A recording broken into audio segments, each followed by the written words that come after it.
Welcome. You with the nasty pastor, and I'm back with another chapter. Read from the fall of America.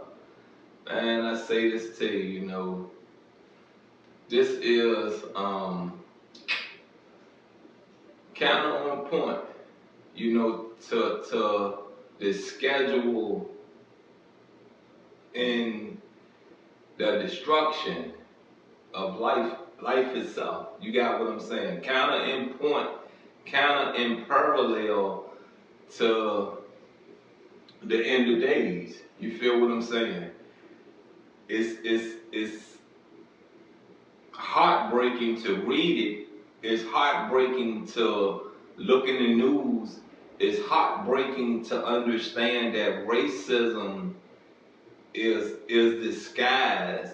You feel what I'm saying? Disguised, and it's very heartbreaking and detrimental that these parents can't see it. You feel me? These parents can't see it.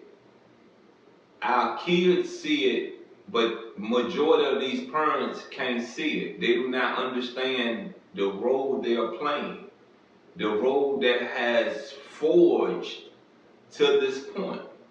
You get me? We started this. This self-help tool of destruction was published in 1973. You get it? I was a child. I was 3 years old. Turning three while I was 3 years old when this book was published. You feel me? You understand? So I say this to you once again, it's never too late. It's never too late to get things back on track, to get things back on course. And if you're looking for an overnight success rate, you're not going to get that, because the destruction of America did not happen overnight. It took centuries. You feel me? Centuries.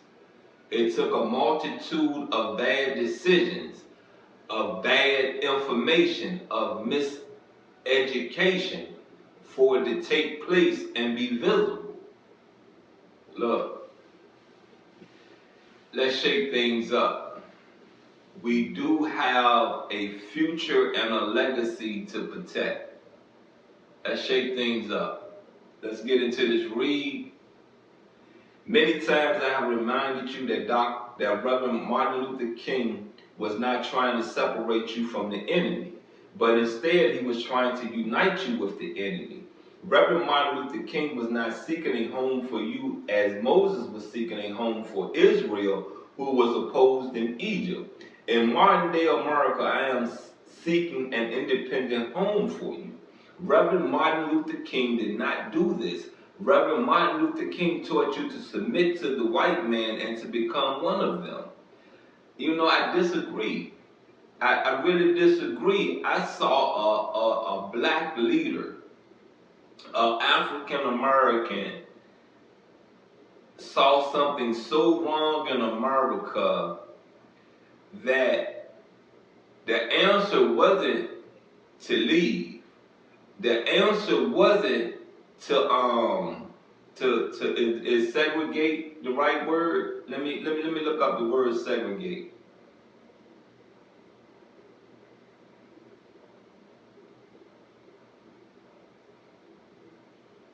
Set apart from the rest or from each other, isolate or divide. I don't feel segregate would have been the right tactics to use back then.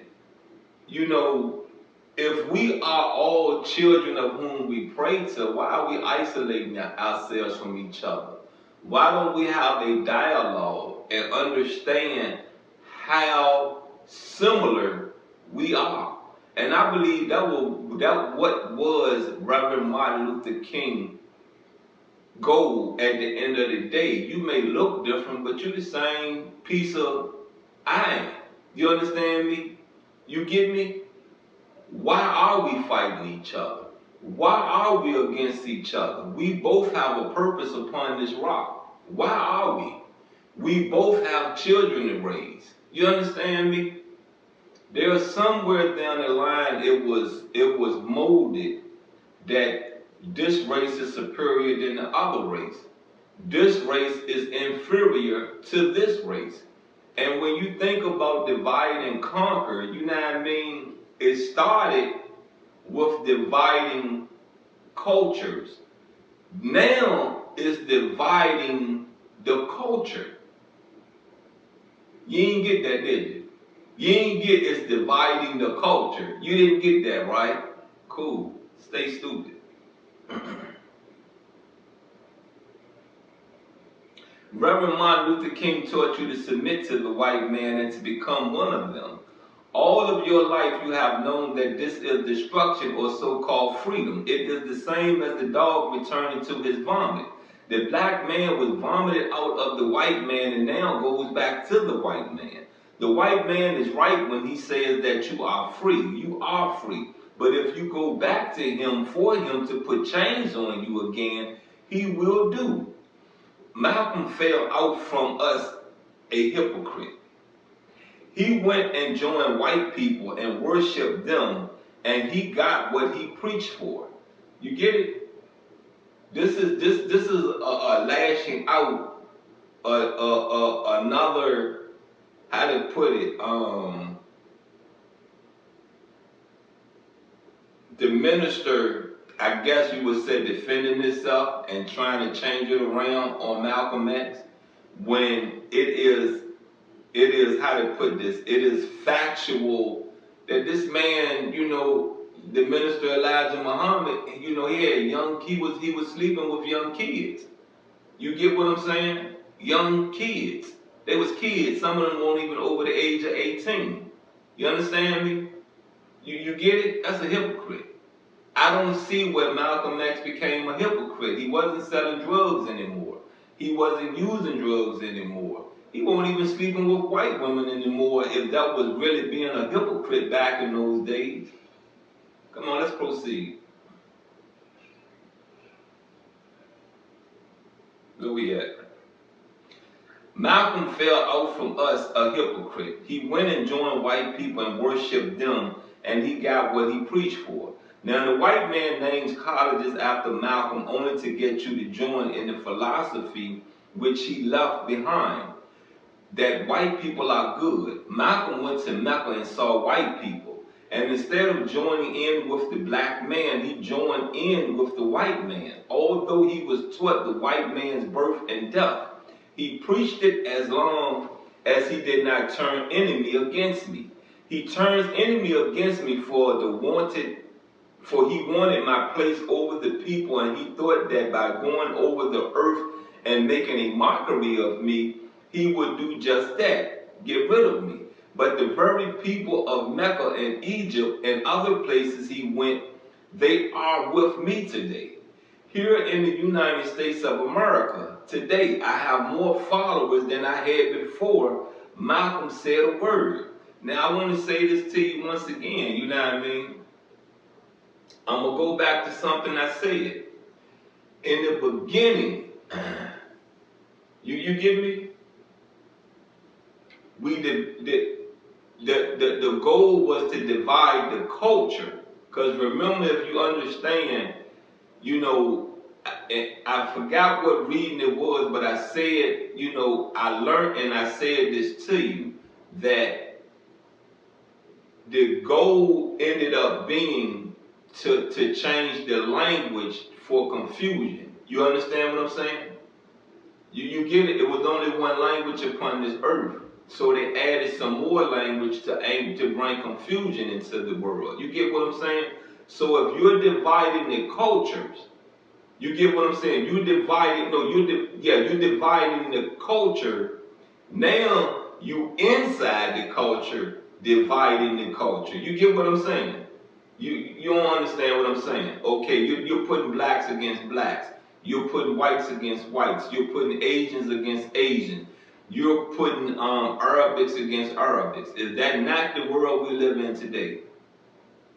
Yemen is Arabic, but they don't see it the same way that maybe a Taliban or whatever the people is over there, man, or Iraqi or whoever, they may not see life the same way, but they're praying to the same God. You understand what I'm saying? They're praying to the same God. Come on now. You know what woke Malcolm X up in Africa when he saw white people, not just black people, praying to Allah? That meant something to him because, see, he saw something so different than what his teacher taught him. When you leave out America, you ain't gonna get it if you're not open-minded. This was an open-minded man, and that is how Allah reached him, because his mind was open. If his mind was not open, he would have never left prison a Muslim. Come on, let's finish this reading.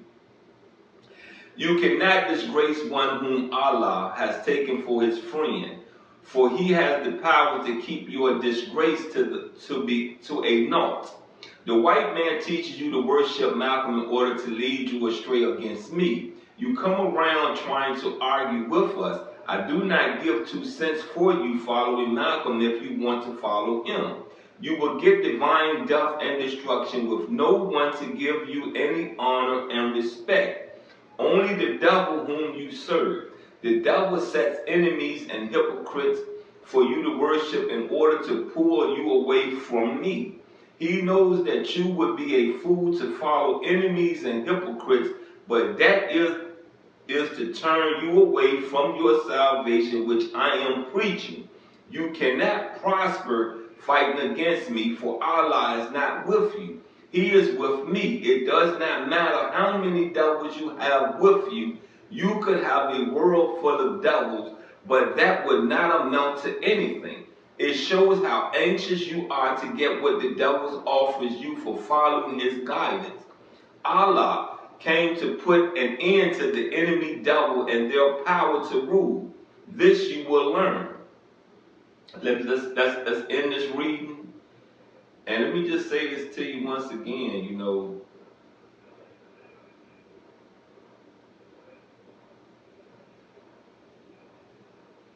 Malcolm X became a threat.